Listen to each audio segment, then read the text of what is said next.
So one of the moderators at the Iowa debate actually did a really excellent job going after Pete Buttigieg, aka Mayor Cheat, aka Mayor Rat, aka CIA Pete, for his horrible record as mayor, for the just kind of racism that was present within the police force in South Bend, and how these racial discrepancies as far as drug arrests for marijuana got even worse under Pete Buttigieg's terms as mayor there, and Linsey Davis does an excellent job of calling him out for his non-answers. So let's take a look here and make sure this isn't to criminal justice. Mayor Buttigieg, under your leadership as mayor, a black resident in South Bend, Indiana, was 4 times more likely to be arrested for marijuana possession than a white resident. Now, that racial disparity is higher than the rest of the state. In fact, it's higher than the rest of the nation, and that disparity increased in South Bend after you took office. When talking about the problem on national terms, you've called it, quote, evidence of systemic racism. But you were mayor for 8 years, so weren't you, in effect, the head of the system? And how do you explain that increase yes, in black arrests under your leadership?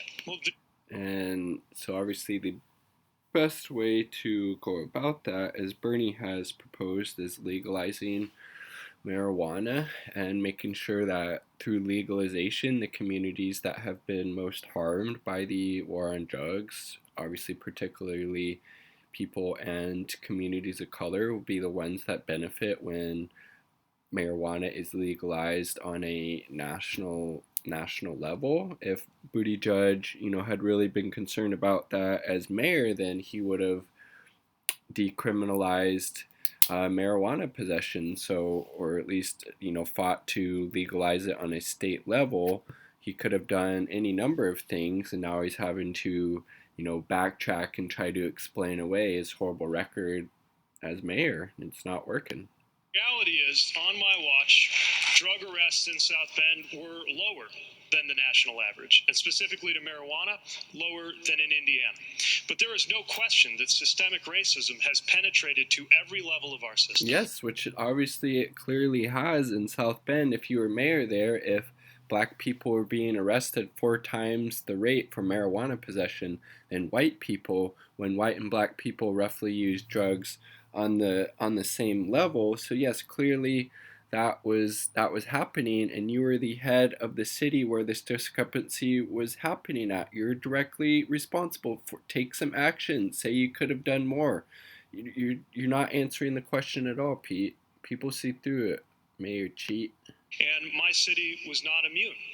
I took a lot of heat for discussing systemic racism with my own police department. So, and that is just a bunch of bullshit. As if anybody does a little bit of digging around his issues with the police force there, they had a black police chief that Pete Buttigieg either basically fired or demoted because they were trying to expose some of the systemic racism inherent within the South Bend Police Department. And so he just has a lot of word salad and platitudes, and says a lot, has a lot of words uses a lot of words, I should say, without actually saying anything. He's an empty suit. He's Patrick Bateman from American Psycho as a freaking politician. We've got to confront the fact that there is no escaping how this is part of all of our policies. Earlier, Yes, so then why don't you admit that you were engaging in some racist and hurtful policies as mayor of South Bend, and that you could have done more, and if elected president, I would do better. Be humble. Admit that you fuck up sometimes. You're not able to do that because you're a little CIA, robot, and it's just so disingenuous. Like, you could have done so much more. You could have been a better advocate to the people of color on the South Bend that were on the South Bend Police Department, including the police chief when you were there. You could have decriminalized marijuana possession, or at least fought for that on a on the state level within Indiana. You could have done any number of these things. You didn't.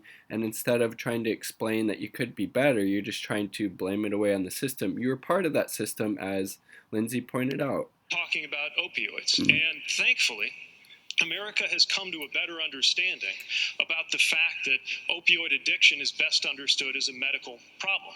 What? This is a total non sequitur. What does opioid addiction and people using opioids have to do with the arrest rates for people of color being so high in South Bend while you're mayor? It doesn't. It doesn't. There are a lot of people, including a lot of African-American activists in my community, who have made the very good point. It's great that everybody's... You have literally no support in the Black or the African-American community, literally like 0 to 1%, and the activists in South Bend at many times in the past have called you out on your shitty record, and you basically tell them not to vote for me. You don't have to vote for me. You're so horrible. Drop out, Pete. Jesus.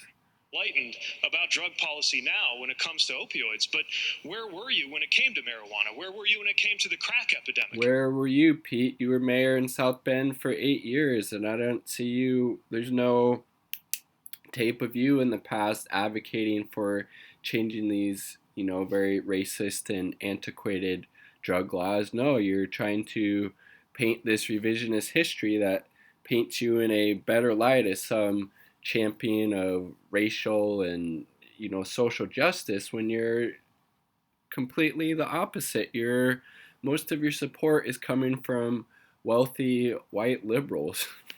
In the 1990s. That is one of the reasons why I am calling for us as a country to take up those reforms that end incarceration as a response to possession, and make sure that we legalize marijuana, and when we do it retroactively with expungements to correct the harm done in so many cases of incarceration, disproportionately of Black and brown Americans, where the incarceration did far more harm. Right. Than Let me the go back to the original question, though. See, how do you explain the increase in Black arrests in South? Good. That's so awesome, because oftentimes when politicians give a total non-answer and just total sidestep the question that was being asked by the moderators, they just let it slide. But this particular moderator, Linsey Davis, does an amazing job calling Pete out for not answering. And under your leadership for marijuana possession. And again, and then it gets a clap from the audience. That's awesome. No, there was an increase. The year before you were in office, it was lower. Once you became in office in 2012, that number went up. In 2018, the last year that we have a record for, that number was still up. Yep.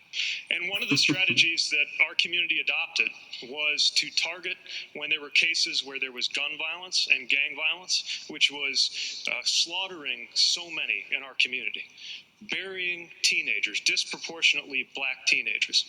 We adopted a strategy that said that drug enforcement would be targeted in cases where there was a connection to the most violent group or gang connected to a murder. So, to me, that is very pathologizing of the Black or the African American community, and he's basically saying that the vast majority of that discrepancy, as far as a lot more Black people being arrested 4 times more than white people for marijuana, is because they're all engaged in these really violent crimes, these gang crimes, killing teenagers and little kids, and these brutal acts of violence. So that's just very kind of pathological and kind of a racist trope to put out there, that basically, we're having to charge all of these Black people and people of color with marijuana possession because they're all related to gang violence, and if we didn't, then they'd be out there killing people, or they were out there committing gang violence. That is such a horrible way to try to explain it away, and it just does not come across well, at least to me. These things are all connected, but that's the point. So are all of the things that need to change in order for us to prevent violence and remove the effects of systemic racism, not just from criminal justice, but from our economy, from health, from housing, and from our democracy itself. God, I mean, Pete Buttigieg is just so horrible. Honestly, unless you are like part of the billionaire oligarch class, you have no reason to support Pete Buttigieg. He sometimes has some nice words, but they don't mean anything. And we actually look at what he's stands for and his policies and what he advocated for as a mayor, it's horrible, and that was a horrible response, and no wonder why he has literally no support from communities of color, because they are able to see through his bullshit, and they are able to see that all the crappy and horrible stuff he did and advocated for as a mayor of South Bend, and he would replicate those same policies as president. Bernie's the only choice. Bernie 2020, not me, us. Peace.